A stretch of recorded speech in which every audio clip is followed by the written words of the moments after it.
តើអ្នកទាំងអស់គ្នាមានដឹងអត់ថាឆានអំបាយធម្មតាក៏យើងអាចធ្វើស៊ុបហត់ៗញ៉ាំនៅផ្ទះបានដូចគ្នាតោះមកមើលពីរបៀបធ្វើជាមួយខ្ញុំទាំងអស់គ្នានេះគឺជាគ្រឿងផ្សំងាយៗផងដែរជាដំបូងយើងដាក់ដុំស៊ុបស៊ីឈាន់បន្ទាប់មកយើងចាក់ជាមួយនឹងទឹកដោះគោបន្ថែមជាមួយនឹងបន្លែពោតផ្សិតប្រហិតតាមចំណង់ចំណូលចិត្តដូចគ្នាហើយយើងបន្ថែមជាមួយនឹងទឹកបន្តិចដើម្បីឲ្យទឹកស៊ុបយើងកាន់តែមានរសជាតិឆ្ងាញ់ហើយយើងចុចមុខងារខុសរងចាំរយៈពេល20នាទីឆ្លៀតពេលនេះយើងមកធ្វើទឹកជ្រលក់មានដូចជាទឹកល្ងទឹកស៊ីអ៊ីវក៏ដូចជាខ្ទឹមសរួចយើងកូរឲ្យសព្វទឹកស៊ុបរបស់យើងគឺបានរួចរាល់ជាការស្រេចយើងអាចបន្ថែមជាមួយនឹងគ្រឿងផ្សំបន្ថែមដូចជាសាច់គោ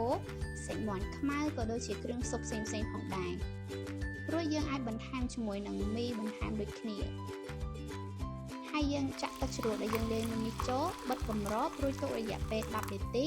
ស៊ុបរបស់យើងឆ្អិនជាការស្រេចទាំងអស់នេះគឺជាវិធីងាយៗក្នុងការធ្វើស៊ុបហត់ៗនៅផ្ទះកុំភ្លេចរៀនធ្វើទាំងអស់គ្នាអ្នកទាំងអស់គ្នាអាចធ្វើវីដេអូចែករំលែកដើម្បីប្រកួតប្រជែងចម្អិនម្ហូបងាយៗជាមួយ Media ដើម្បីឈ្នះរង្វាន់ជាច្រើនកុំភ្លេចណា100នាក់ដំបូងនឹងទទួលបានប្រអប់កាដូពិសេសពី Media